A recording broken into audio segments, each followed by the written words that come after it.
So I'm going to walk you through how to remove the tail on a California spiny lobster. A lot of people will tell you just to twist the tail off of the head, and that's certainly one way to do it. I want to show you another way. And that's basically, you're going to take a nice sharp knife, and you'll notice that the tail is pretty separate from the carapace here. It's just connected by all of the guts and tissues in there. And so what I'm going to do is just take the knife, and I'm going to run it along the inside. So I'm just going to poke in and then just work my way around the inside here. And that's basically going to really just give us a bit more meat out of this lobster. So I'm going to work my way around here. And you want to make sure to get this underside as well.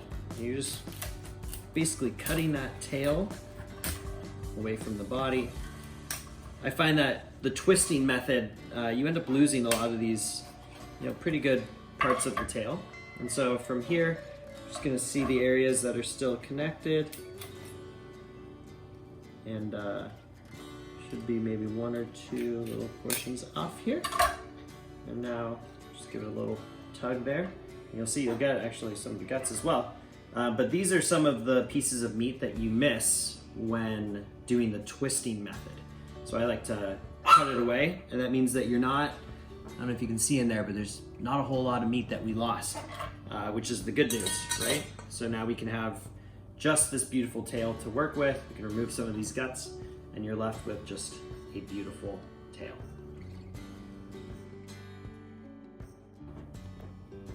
Okay, so now that we have the tail removed from the head, we want to remove the vein, or the entrails, which run basically along the inside of the tail. So I was always taught this trick where you can actually use the antenna to remove the vein. Honestly, it doesn't always work, but when it does work, it's a pretty nice little trick. So I'm just cutting off a little piece of the antenna from the lobster, and you'll see that in the tail there's a little hole here.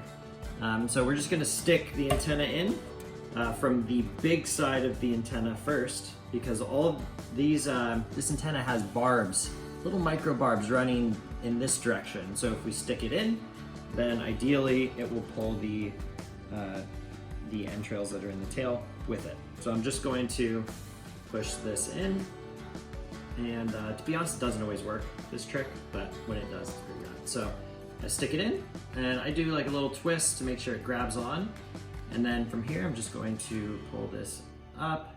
You'll notice that it's going to have a little bit of pressure, but with that, ideally, all of that comes out with it, right? So that's all of the stuff that we want to remove from the tail.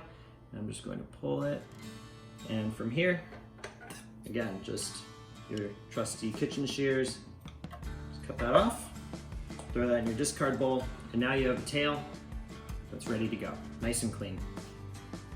That's all. Okay, so tailing the lobster is one way to do it. I also love to show people how to split the lobster straight down the middle. It's great on the barbecue, as far as a great application where you can just brush it with whatever sauce, maybe it's a garlic butter or something that you're putting on top, and it really just creates a really excellent presentation for the lobster. However, it is a bit harder to pull off, and to be honest, at the beginning of every lobster season, I kind of have to reteach myself.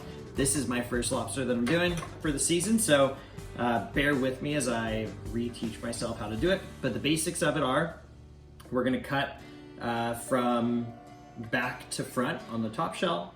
We're gonna cut, again, similarly on the bottom side of the shell, and then we're gonna use a knife to cut through a lot of the meat, and then we're gonna clean out a little bit of the guts to make it pristine and ready to go on the barbecue. So let's do it. So just taking my trusty kitchen shears here, and I'm gonna start at this juncture where the tail and the carapace meet. And I'm just going to kind of poke a hole there. There might be some juices flowing. And I'm just going to start cutting along the tail side here until you get to the end. I'm going to flip it now, and I'm going to cut along the head side here. Again, having shears is super important for this. It is super hard with a knife. Also be careful, these, they call them spiny lobsters for a reason, right? They're super pointy, sharp, So that's basically along the front end here. I'm now going to flip this guy, and I'm going to try to cut along here as well.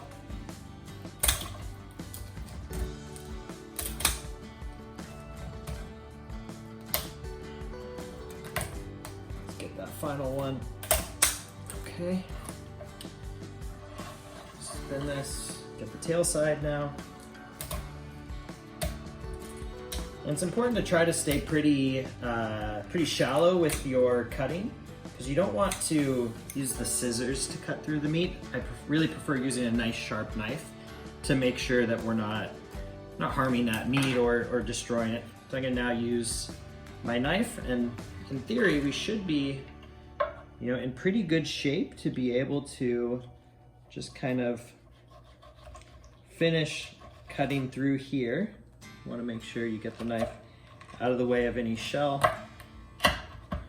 So now you can see we've started to make our way there. So now we just need to get through the guts portion of it, which should be pretty straightforward. There's really not a lot in there. And now you're left with a tail and head that's fully split. Now you'll notice there's all sorts of gross stuff in there. That's what we need to clean out. So I've got my discard bowl in the sink, and I believe we just use our kitchen shears again to basically just cut. There's a little mouth right here. I like to cut a little triangle in this mouth section. Trying to get a good angle here for you to see, but nothing tasty in this portion, in my opinion. And so I cut out that little mouth, and you'll see a lot of these guts sort of go with it. And then depending on what parts of this you want, I personally don't care for some of the guts. And so I'll just take it over my discard bowl, and I'll just try to get some of these guys out. And you just kind of work it out until you get all of the guts and entrails out of here. I personally don't run it under fresh water, but if you want to, feel free to do so. And you'll see that doing it this way just gives you access to all these extra portions of meat that run up through the head that most people don't get when you just work with the tail. It is a little bit messier, but I promise it's well worth it, especially when you throw it on the grill right after this. So enjoy, I hope you give this a try and let me know what you think. Thanks.